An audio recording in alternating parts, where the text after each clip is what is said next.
Before the Valley knew Dominic and Taylor Roybal, they knew Chris Roybal.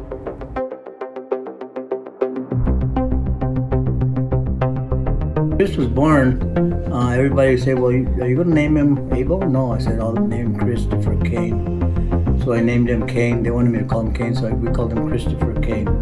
So I'm Abel Roybal, Christopher's dad. Well, I gave birth to Chris Roybal. When I gave birth to Chris, he was the biggest baby ever. He weighed 8 pounds, 8 ounces.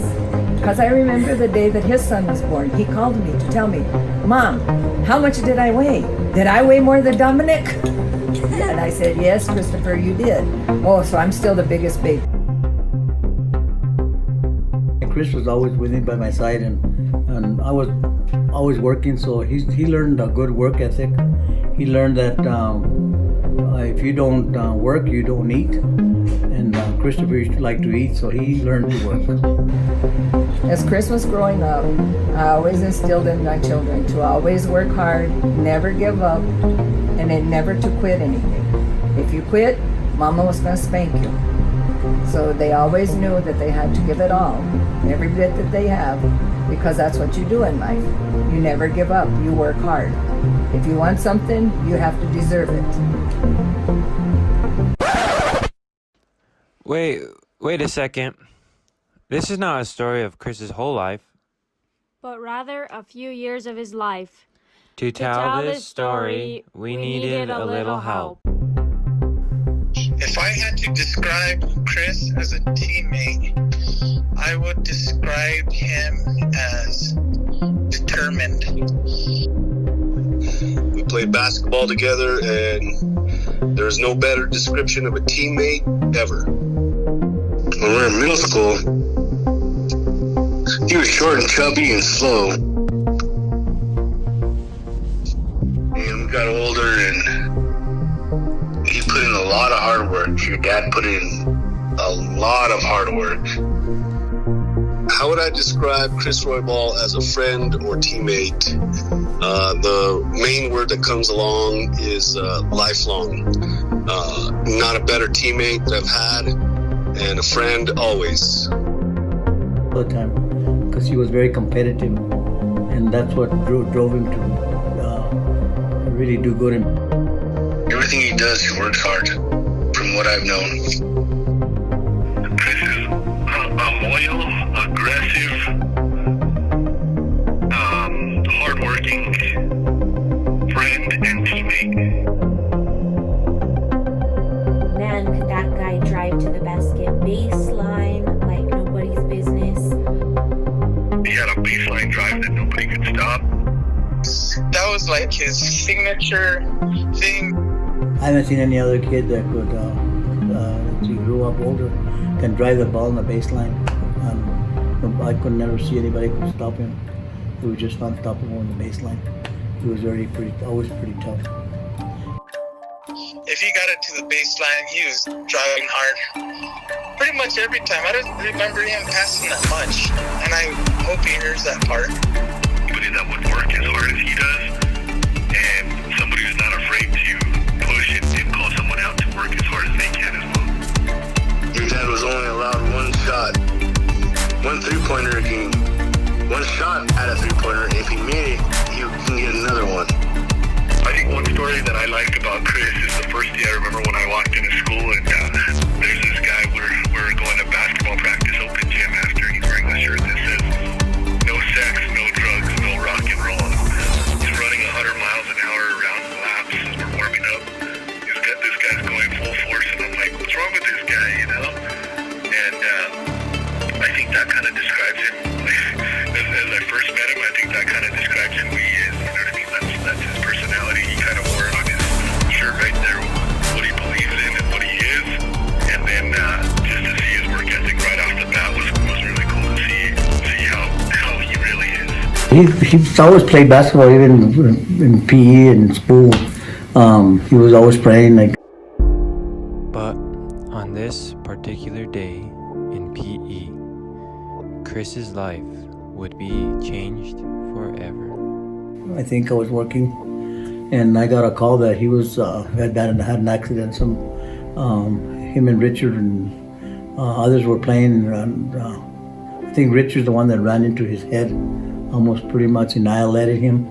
And I didn't know how bad it was because I wasn't there. So I got the call at work, and I had to wait for his father to come pick me up at my job so we could go to the high school. We flew down from Los Alamos. I didn't even let his dad stop the car, and I jumped out of the car, ran inside, and his girlfriend at the time, who happens to be the love of his life, Edwina Roybal, his wife, was there by his side. Went to go check on him and I said, "Are you okay?" I hadn't even bent over yet or anything.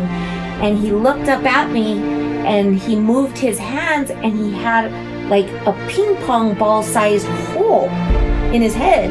The skin wasn't broken, it was just a dent in his head. And I looked at him and I said, "Oh my God," it freaked me out. And so I freaked him out in return, and he touched his forehead, and when he touched it, he felt the hole, but at the same time his body must have, the pressure popped it out, so then his whole body shook, and it hurt him when that happened. And so I just immediately turned and I told Foxy Roxy, I told the twins, I said, "You go call his parents, you go call the nurse, you go to the front office and let them know." We turned around, I couldn't find Mr. Peterson anywhere. I said, "Stay here." I don't remember who I told to just stay right there with him. I went over to check on Rich because by then he was standing up and he was, where the bleachers get pulled back, he was throwing up, in between the wall and the bleachers. He was throwing up, and I was like, "What happened? Are you okay?" And he's like, "I hit Royball's head, and I think," and he wasn't quite sure what happened. And then I think it was Gary Stewart that told me what happened. I think Gary was in the class, I think it was him. And really, Granny and Tata got there fast. They got there before the ambulance got there.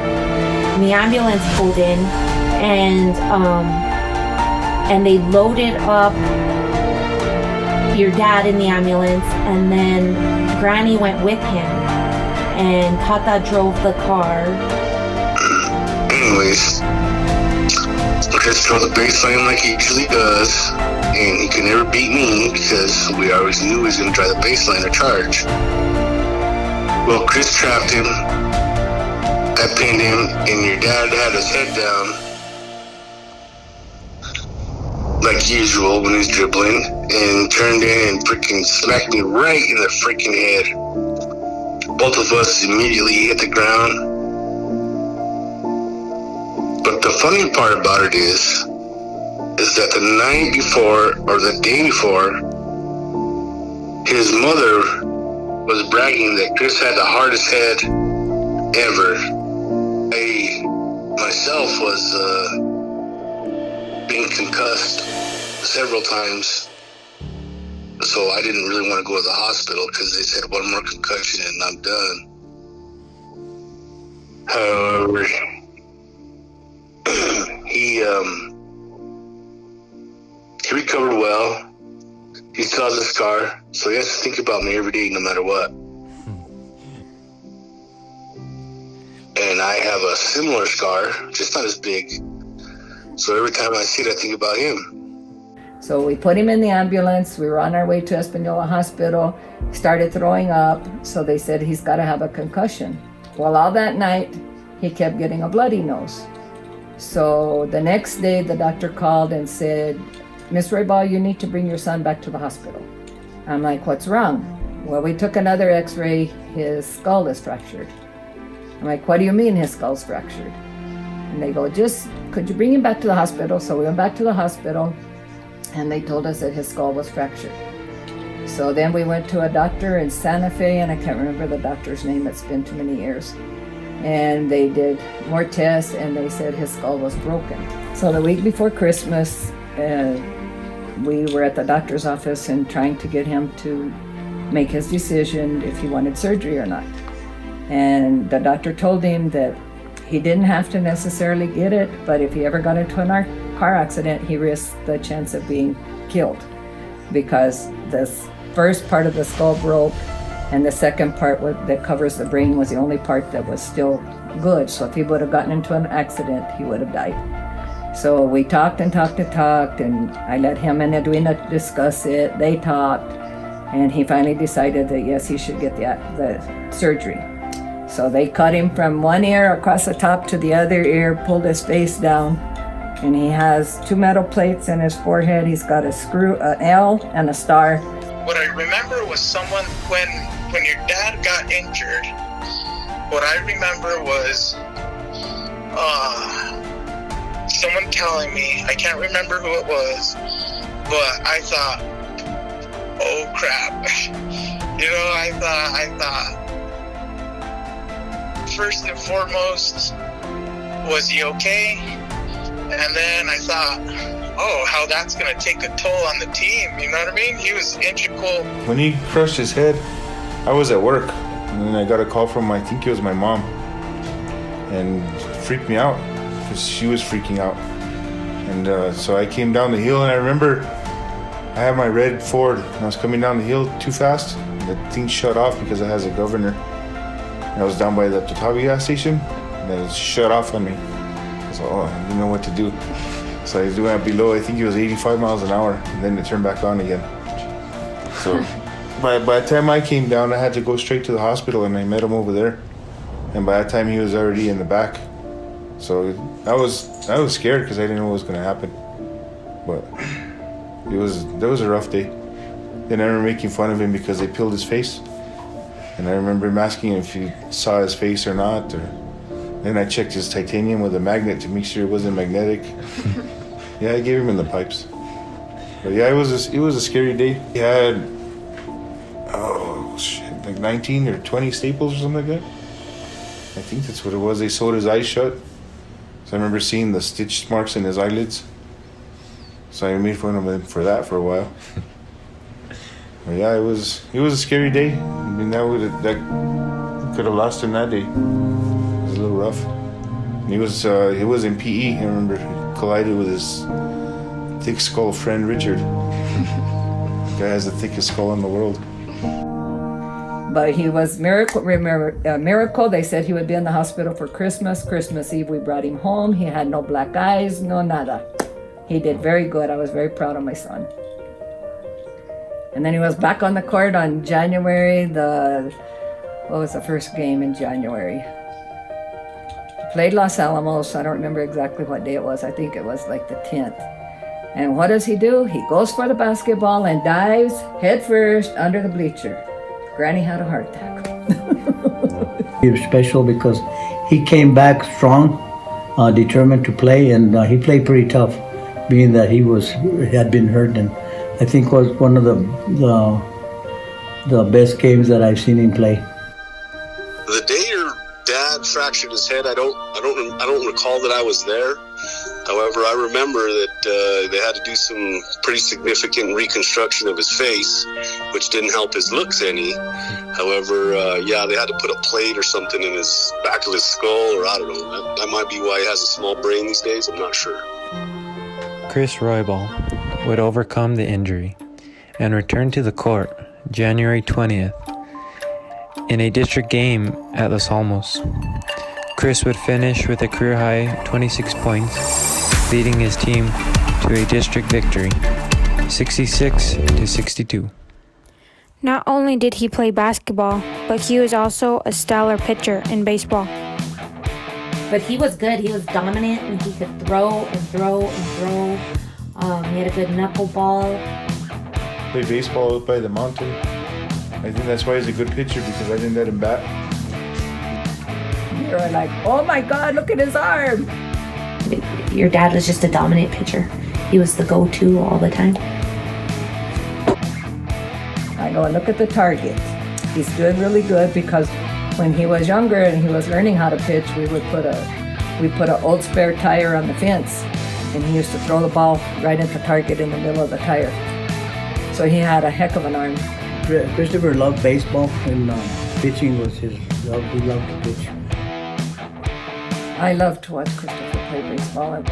Pitch, and that was he played third base and shortstop when he was in Little League, and he went up.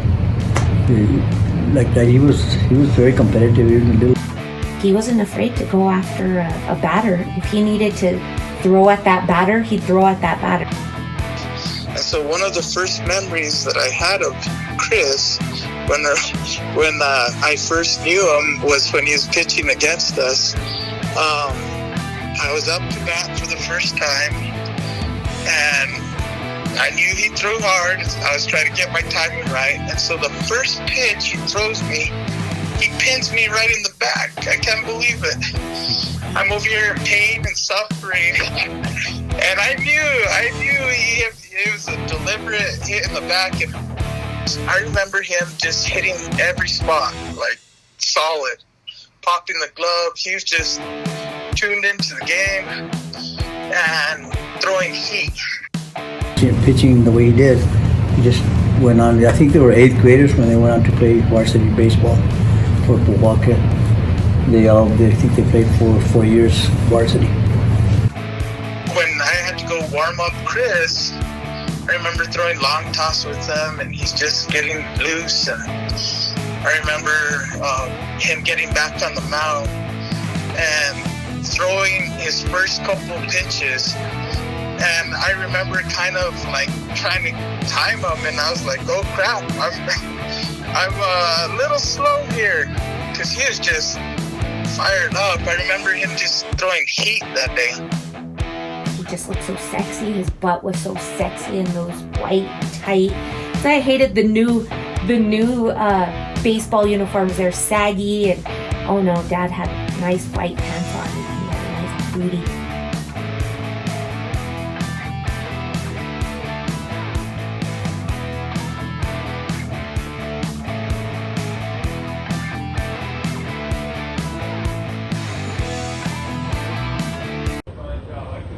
Hey, Caddy, just wanted to wish you a happy birthday. Dom gave me a little interview the other day and asked a lot of questions about basketball and stuff and high school things, and I just wanted to remind you that it's just a game we played. The life we spent together, or the time afterwards, means a lot to me. You're a good friend, a good man, and you raised some good family. Hopefully talk to you soon. Anyways. Hey, happy birthday, Chris. Happy birthday, Chris. It's unbelievable. You're 42 years old. You're double the age of your son, Dominic. And that's not by coincidence. We love you. We want to sing happy birthday to you. Happy birthday to you. Happy birthday to you. Happy birthday to Christopher. Happy birthday to you. May the dear Lord bless you. May the dear Lord bless you. May the dear Lord bless Chris. Happy birthday to you. Christopher, I love you very much with all my heart. You're my favorite baby. You always will be. I am proud of everything that you've grown up to be and the men that you've become. Happy birthday, happy Father's Day, and know that you'll always have your mama's heart. I love you, son. Hope you liked this video that Dom and Taylor put together for you. You're the most amazing man that I know. I love you with all of my heart, and I know that my heart is going to have to get bigger because I know my love for you is going to keep growing. I hope you have a great 42nd birthday, a wonderful Father's Day, and I look forward to sharing all the rest of them with you. I love you. Hey Dad, I hope you have a great birthday and Father's Day, and I hope you really enjoyed this video that me and Dom worked on. I know we didn't get to spend as much time with you during your birthday week, but I hope this video makes up for it. I enjoyed watching all your clips of you playing basketball. You still play the same now. I enjoy playing with you, and I really enjoy listening to your stories and going to Dodger games with you. Love you, Dad. And we're sorry we didn't get to spend more time with you during your birthday week and help as much as we can around the house, but I hope this attempt at a mini documentary makes up for it. I thought it was really cool, and it's inspiring to watch you play in these clips, and I have the full videos saved on a flash drive, ready to give to you as well. I hope you enjoyed it, Dad. I love you, and thank you for being the biggest and best inspiration in my life to be the person I am today.